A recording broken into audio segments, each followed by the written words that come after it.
J'avais 5 ans, 4 ans et demi. J'étais vraiment très petite, très jeune. Très petite. J'étais très jeune, puis je suis allée, puis sur 120 enfants, dans le temps, je l'avais eu. Puis mes parents voulaient vraiment pas, en fait, que j'y aille, parce que mes parents, je viens d'un milieu qui est quand même plus scientifique. Donc, puis ils voulaient pas faire de moi un enfant vedette, qui faisait beaucoup de télé et tout, qui allait pas à l'école. Pour eux, l'école, c'était super important. Donc, ma mère a demandé à ma prof de maternelle ce qu'elle en pensait, puis ma prof de maternelle, elle a dit, ben, écoute, une expérience comme une autre. Fait que j'ai commencé à faire ça comme ça.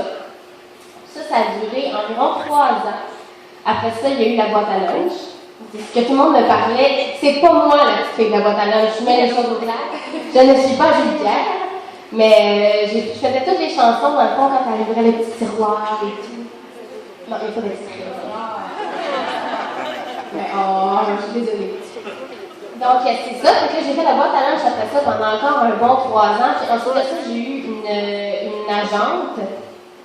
Là, je prenais des cours de théâtre tous les samedis. Puis elle choisissait, dans le fond, parmi les enfants qui faisaient les cours de théâtre, elle choisissait des jeunes qu'elle allait prendre dans son agence. Là, j'ai commencé à faire des auditions comme ça, mais plus comme en tant que comédienne. Donc, après ça, j'ai fait des trucs comme... j'ai fait beaucoup de publicité.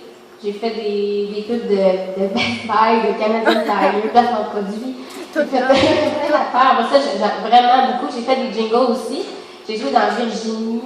J'ai fait quelques apparitions dans différents trucs, mais sans que jamais personne sache vraiment je suis qui. Donc, c'était merveilleux pour aller à l'école et tout. J'alliais l'école et le métier de petite comédienne et tout en même temps. Jusqu'à ce que j'aille au secondaire. Au secondaire, c'est ça, je faisais ça en parallèle, je faisais beaucoup de ballet, de danse. Donc, j'ai appris très jeune à avoir un horaire quand même occupé, puis d'avoir aussi une discipline qui est vraiment très importante quand je fais ce métier-là. Fait que j'ai été quand même ouvrier assez jeune. Au secondaire, ça, j'ai fait un petit bout de temps en termes musical au collège Jeanne-Dru. Je suis partie de mon propre gré. Et ensuite, ben là, j'ai commencé à être dans des bandes de cover qui se promenaient un petit peu partout. J'ai chanté en Chine, j'ai chanté en Europe, en République dominicaine, avec Brian. C'était fort. Je pense qu'ils sont restés au bord. Oui, il était c'est ça, le système rock'n'roll.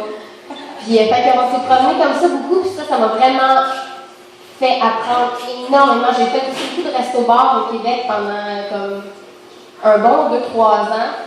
Puis c'était vraiment la meilleure école. En tout ça, je prenais des cours de chant aussi au privé. J'ai pris des cours de chant classique, qui étaient en fait la base, je te dirais, de toutes les sortes de chant. J'avais ça dans le chant-pop, c'est là que j'ai réalisé que c'était pas mal plus ma place.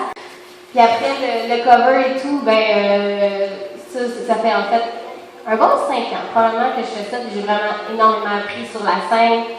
Puis j'ai commencé à faire la tournée à Live Rock'n'Roll avec Marc-Chantal Toupin et Ricky Lewis, qui était à la voix, et Tamara Dupuis aussi. Ça a été une expérience vraiment fabuleuse les 3 dernières années. Et ensuite, avec tout ce bagage que j'ai accumulé là, personne ne savait j'étais qui.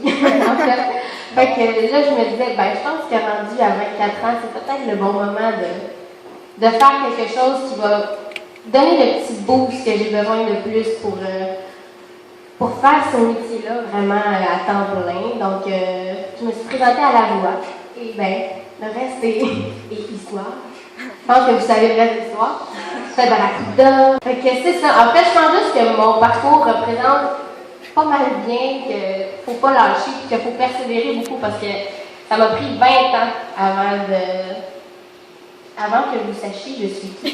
Mais pendant tout ce temps-là, j'ai travaillé très fort, puis je suis allée à l'école, puis tu sais, j'ai mon deck en cinéma. Je trouve que c'est très important de ne pas lâcher, puis de croire en ses rêves, même si des fois, tu sais, quand ton père est dentiste, là, ça se peut qu'il se demande si c'est le bon choix que d'être chanteuse dans la vie. Mais malgré ça, il faut travailler fort, puis des fois, il arrive des choses comme ça. Tu rencontres des amis merveilleux à la voix, et voilà, c'est un peu mon histoire. C'est ça.